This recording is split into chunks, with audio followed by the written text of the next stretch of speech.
Hi, I'm Eric Bolling in for Bill O'Reilly. Thanks for watching this O'Reilly Factor Election 2016 special.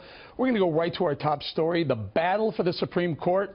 The sudden death of Justice Antonin Scalia, creating one of the biggest political fights in years over whether President Obama should nominate Scalia's replacement or leave it to the next president. President Obama is leaving little doubt about where he stands. I plan to fulfill my constitutional responsibilities to nominate a successor in due time. There will be plenty of time for me to do so and for the Senate to fulfill its responsibility to give that person a fair hearing and a timely vote. Meanwhile, the Republican presidential candidates are wasting little time drawing their own lines in the sand. I think it's up to Mitch McConnell and everybody else to stop it. It's called delay, delay, delay. We are one justice away from a Supreme Court that would undermine the religious liberty of millions of Americans. And the stakes of this election for this year, for the Senate needs to stand strong and say, we're not going to give up the U.S. Supreme Court for a generation by allowing Barack Obama to make one more liberal appointee. Mitch McConnell's already made it very clear that we're not going to move forward until there's an election. And I think that's the right decision. The court can function with 8 justices. In the last year, within the last few months of the president's term, we should not be appointing Supreme Court justices. Joining us now from Washington with reaction, Fox News contributor Mary Catherine Ham, and with me in studio, Juan Williams, my co-host of the 5-1. Let's say there are 4 questions. Will he, should he nominate? Will they, should they delay?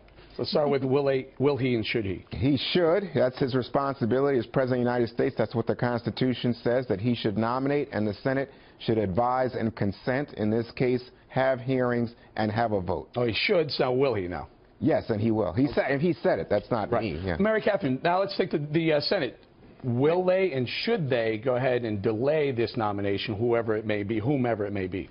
Look, it's perfectly within the rights of the president to say, here's who I would like, and it's perfectly within the rights of the Senate to say, yeah, we'll see what we can do about that.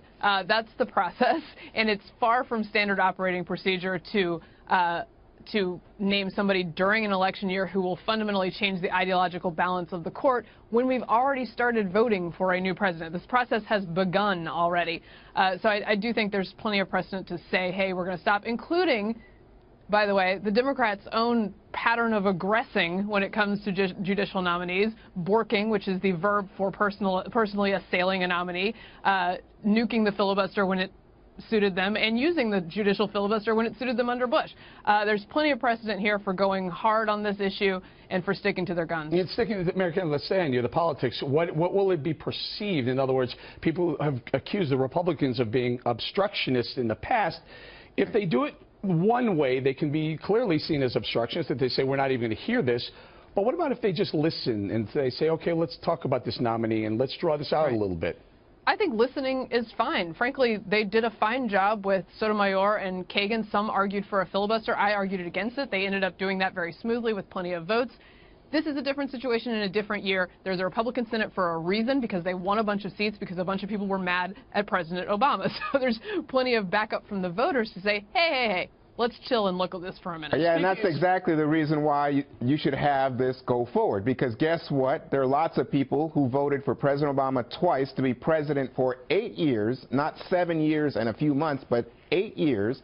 And under the terms of that vote, the people have spoken about who is to nominate a Supreme Court justice. And Mary Catherine, let me say, I don't agree with what you just said about Democrats being aggressive in terms of handling nominees. I recall not only was Justice Kennedy approved in the last year under President Reagan, but I think there have been 19 Supreme Court justices approved in the last year. And don't forget, Democrats had the majority in the Senate when President Bush was there, and they approved 2 conservative nominees for President Bush. Let me just point out, let's just clear this up, Juan, that Kennedy was approved during the election year, but he was nominated in the year prior. It was very close. It was a matter of a few weeks. Okay, but there is a distinction there. Hold on. And here's the thing. Let's also talk about President Obama. And when he was a senator, he had a standard, and that was for 60 votes for Justice Alito. So he maybe have to live by the standard he set. and he's not going to like it, but that may be where this goes. This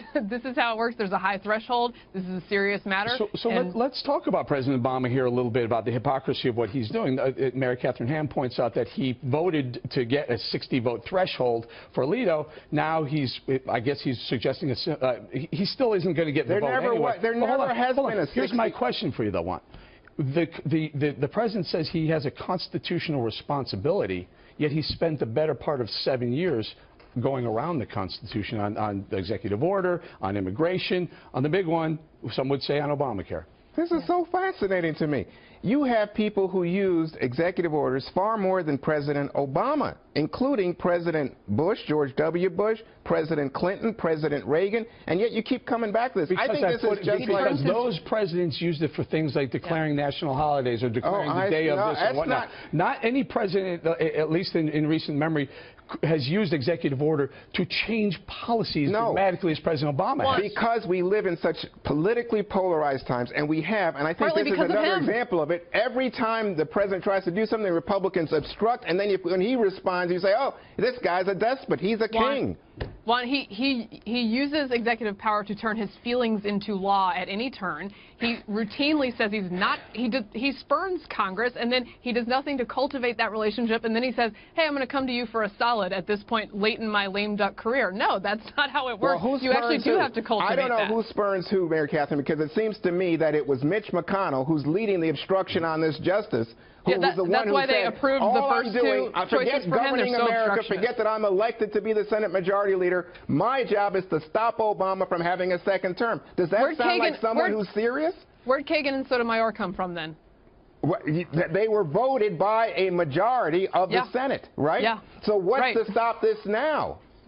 Because we're in a different political climate, and it is not standard operating procedure to take somebody on in an election year. The only thing different is the politics, and Republicans don't want to see the court led by a liberal majority. That's exactly right. There's nothing wrong with that because the American people have suggested that they like Republicans in charge of the Senate, and now they're in charge of it. And who elected President Obama? The liberals then, huh? Or the independents? That was 2 years before. But stay on this for 1 second, guys. I got to wrap in about a minute or so. Very quickly around the horn. Juan, what would be bad with a 4-4 Supreme Court? Maybe for a year until you know what the example going around town today is? Well, what if you have another Bush versus Gore in the election?